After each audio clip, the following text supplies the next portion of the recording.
মুরগির chicken fry তো অনেক খেয়েছেন, এবার না হয় ডিফারেন্ট কিছু ট্রাই করা যাক। কি বলেন? চিকেনের টেস্ট তো এমনি সবার অনেক পছন্দ। চিকেন দিয়ে যাই রান্না করি না কেন এমনি তা খেতে মন চায়। কিন্তু আপনাদের মধ্যে অনেকেই আছেন যারা হয়তো গ্রিল চিকেন খেতে দারুণ ভালোবাসেন, কিন্তু বাসায় গ্রিল করার মতো সরঞ্জাম নেই। তবে চিন্তা নেই আর, কিংপাই ফুডের আজকের পর্বে আপনারা দেখতে চলেছেন কিভাবে চুলায় আর প্যানে অসাধারণ সুস্বাদু গ্রিল চিকেন বানানো যায়। তাই দেরি না করে চট করে শেষ পর্যন্ত দেখে নিন মজার এই গ্রিল রেসিপির ভিডিওটি।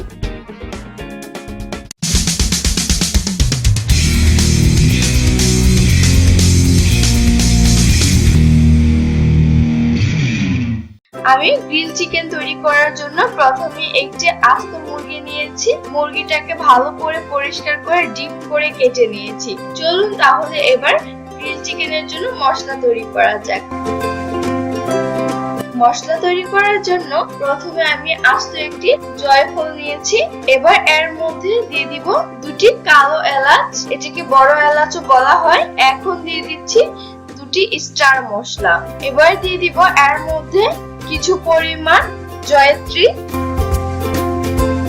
দিয়ে দিচ্ছি 3টি তেজপাতা আমি ছিঁড়ে দিয়ে দিয়েছি। এখন দিয়ে দিচ্ছি 4-5টি এলাচ, দিয়ে দিচ্ছি 2 টুকরো দারুচিনি, কিছু পরিমাণ সাদা ও কালো গোলমরিচ। এখন মশলাটাকে তৈরি করে নিব। চলুন তাহলে মশলাটাকে ব্লেন্ড করে নিই। মশলাটা আমার তৈরি হয়ে গেছে। এবার ম্যারিনেশন করতে মশলাটাকে মেখে নিব। এর জন্য আমি একটা মিক্সিং বল নিয়ে নিয়েছি। মিক্সিং বলে এবার ঢেলে দিব 1 কাপ পরিমাণ টক দই। এবার দিয়ে দিব এর মধ্যে 1 কাপ পরিমাণ পেঁয়াজ বাটা। এখন দিয়ে দিব এর মধ্যে 1/2 কাপ পরিমাণ পেঁপে বাটা। পেঁপেটাকে আমি খোসা সহকারে ব্লেন্ড করে নিয়েছি, এতে করে ম্যারিনেশন করলে খুব তাড়াতাড়ি মাংসটা সেদ্ধ হয়। এখন দিয়ে দিচ্ছি জলপাইয়ের আচার। আমি বিচিটাকে ফেলে 2 টুকরো জলপাই নিয়েছি, আপনারা কিন্তু চাইলে একটু কমিয়েও দিতে পারেন। এবার দিয়ে দিচ্ছি 1 টেবিল চামচ পরিমাণ সরিষা বাটা। সরিষা বাটাটা দেয়া হয়ে গেছে। এখন দিয়ে দিব এর মধ্যে 1 টেবিল চামচ পরিমাণ আদা রসুন বাটা। এখন আমরা দিয়ে দিব স্পেশাল বানিয়ে রাখা সেই মশলাটা। বানিয়ে রাখা মশলাটা দিয়ে দিয়েছি। এবার এর মধ্যে দিয়ে দিব আমি 2টি ম্যাগি মশলা, এতে করে টেস্টটা অনেক ভালো আসে। এখন দিয়ে দিচ্ছি 1 টেবিল চামচ পরিমাণ কাশ্মীরি মরিচের গুঁড়া। এটি দেখতে কালারটা অনেক সুন্দর হয়, ঝালও কম হয়। 1 টিস্পুন হলুদ গুঁড়া, দিয়ে দিব 1 টিস্পুন পরিমাণ ধনিয়া গুঁড়া। এখন দিয়ে দিচ্ছি 1 টিস্পুন পরিমাণ জিরা গুঁড়া, দিয়ে দিচ্ছি স্বাদ মতো লবণ। এখন সবগুলো উপকরণ একটি চামচের সাহায্যে খুব ভালো করে মিশিয়ে নিতে হবে। একটু সময় নিয়ে ভালো করে মিশালে কিন্তু মশলাগুলো একসঙ্গে ভালোভাবে লেগে যাবে, এতে করে ম্যারিনেশন করলে মুরগিটা অনেক ভালো হবে। ম্যারিনেশনটা আপনারা কিন্তু চাইলে টক দইটা আগেও লবণ দিয়ে ফাটিয়ে নিতে পারতেন। আমার ভালো করে মশলাটাকে মাখিয়ে নেওয়া হয়ে গেছে। এবার এর মধ্যে মুরগিটাকে ভালো করে মাখিয়ে নিতে হবে। এখন আমি এর মধ্যে দিয়ে দিচ্ছি মুরগিটা। এবার এপিট ওপিট করে খুবই ভালো করে সময় নিয়ে মাখাতে হবে হাত দিয়ে। যে জায়গাগুলো আমি জিপ করে কেটে নিয়েছিলাম সেই কাটা জায়গার ভিতরে মশলাগুলোকে ঢুকিয়ে দিচ্ছি। এই কাজটি কিন্তু ধৈর্য সহকারে করতে হবে, একটু সময় নিয়ে, তাহলে ম্যারিনেশনটা অনেক ভালো হয়।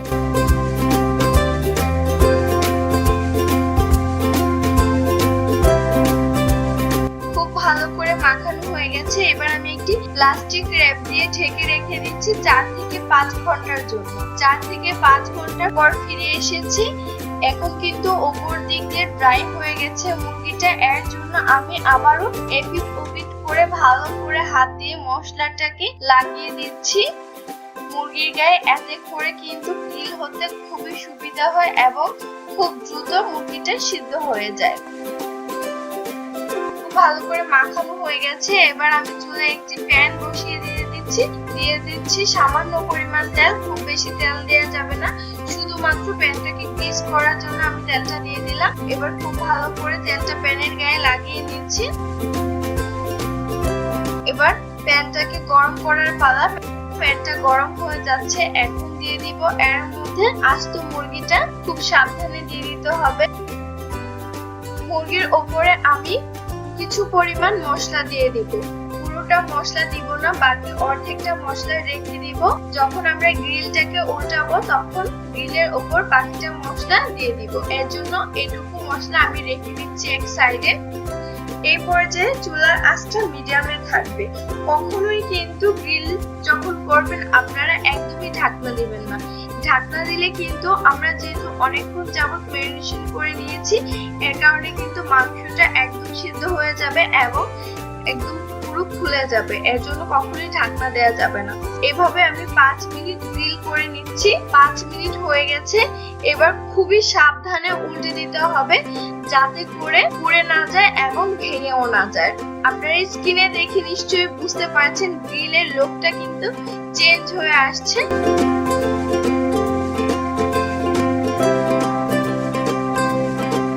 এবার এর উপরে দিয়ে দিব বাকি যে মশলাটা রেখে দিয়েছিলাম সেই মশলাটা। এতে করে গ্রিলের ভিতরে সবগুলো মশলা ঢুকবে এবং খেতেও অনেক বেশি ভালো লাগবে। এবার এই পিঠু ভেজে নিতে হবে প্রায় 5 মিনিট। তার আগে আমি এরকম করে একটু ঝাঁকিয়ে দিলাম, যেহেতু মশলাগুলো নাড়াচাড়া করা সম্ভব হচ্ছে না।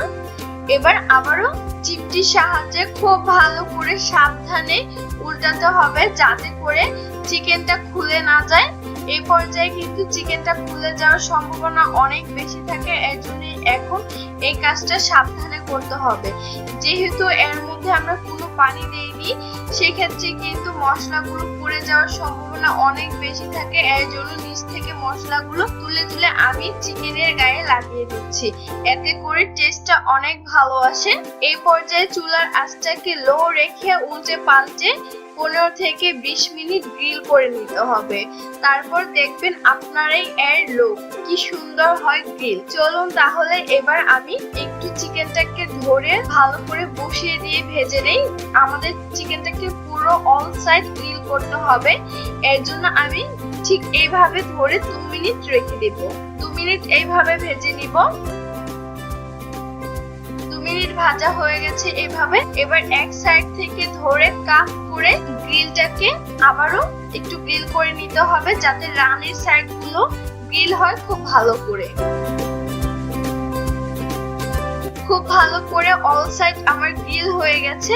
এবার এর উপরে আমি একটি ফয়েল পেপার বিছিয়ে দিয়েছি। এবার একটি কয়লা গরম করে নিয়ে এর উপরে দিয়ে দিয়েছি। এখন দিয়ে দিচ্ছি সামান্য পরিমাণ তেল। এতে করে কিছু ধোঁয়া বের হবে আর খুবই সুন্দর একটি স্মোকি ভাব আসবে গ্রিল থেকে। আপনারা কিন্তু এই পর্যায়ে ঢাকনা দিবেন না। অনেকে কি করে ঢাকনা দিয়ে ঢেকে রেখে দেয়, এতে করে স্মোকি ভাবটা অনেক বেশি চলে আসে আর খাওয়ার টাইমে কয়লা কয়লা একটা গন্ধ আসে। এর জন্য আমি ঢাকনা দেইনি। এতে করে যা ধোঁয়া বের হচ্ছে এতে খুব সুন্দর একটি স্মোকি ভাব আসে। স্ক্রিনে দেখে নিশ্চয়ই বুঝতে পারছেন গ্রিলের লুকটা কত সুন্দর হয়েছে। গ্রিলটা কিন্তু আমার একদম পারফেক্ট হয়ে গেছে। চলুন তাহলে এবার পরিবেশন করে নেওয়া যাক। গ্রিলটাকে তার আগে আমি একটু ঝাঁকিয়ে দিয়েছি।